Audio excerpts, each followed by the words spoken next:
the reckless, raging fury that they call the love of God.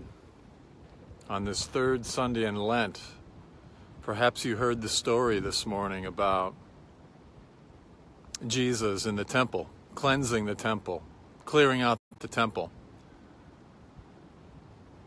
Often we think of Jesus as this meek and mild person with a lamb draped around his shoulders, walking through the hills of Galilee,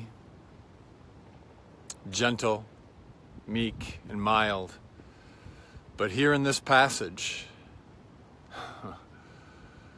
we get a picture of the nonsense that God won't put up with anymore. And I think it has to do with love. A lot of different interpretations of this passage in John chapter 2. But Jesus goes into the temple.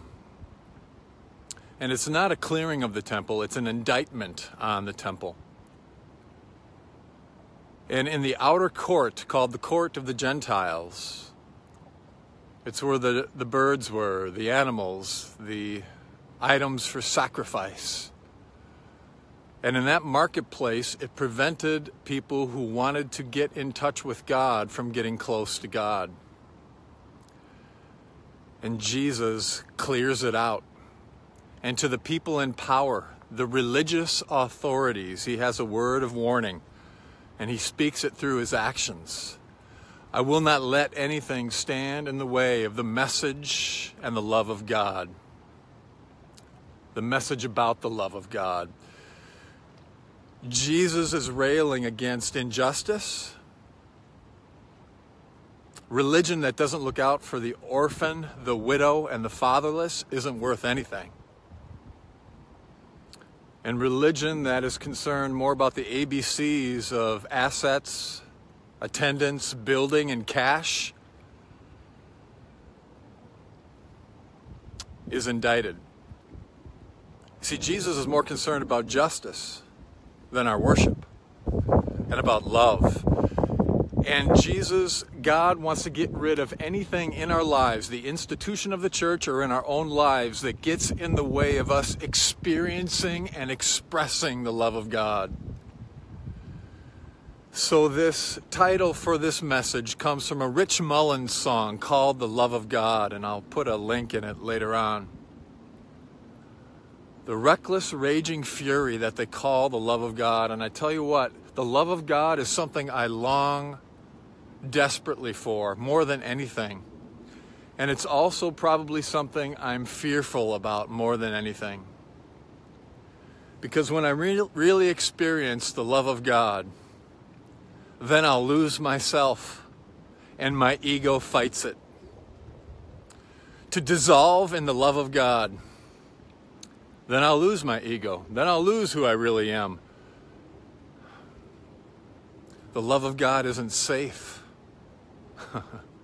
So we think. And we run from it. But this love calls to us. And there's a poem by Hafiz. It says, God and love wants to knock any nonsense out of us that gets in the way of us experiencing this love of God. And this love is not safe. There's a story, do you remember it, about Aslan the lion? I think it's Susan who asks, when she's first in Narnia, she asks Mr. and Mrs. Beaver, oh, I should be concerned about meeting Aslan if he's a lion. Is he safe? And Mr. Beaver responds, is he safe? Of course he's not safe. He's the king, but he is good. So what am I trying to get at here this morning? I don't have any idea, except this longing I have for the love of God. And perhaps you do too.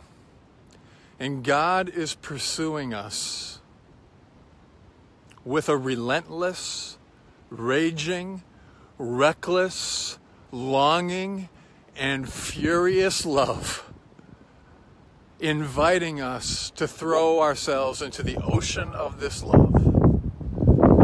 And we get a glimpse today of the nonsense he's not willing to put up with. because it prevents us from knowing we are loved beyond our knowledge. It prevents us from loving others, and it prevents us from loving ourselves. So how can I be happy? By dissolving into this love of God. So in this Lent, let's get rid of anything. Let's do that hard work of clearing out our ego and our fear. And I tell you what, it's scary, and it can lead to some depression and sadness and fear. But this Lent, may we clear out our ego, our false self, open to and surrender to this reckless, raging, beautiful longing and love of God, and let it in. I don't even know how, God. Help me. I'm willing, even to be willing. I ask that you do it as I surrender to you. And I'll trust that the miracle of surrendering to that love will be. May it be so for you, for me. So for what it's worth, may you and I live all the days of our lives. Yeah. Till next time.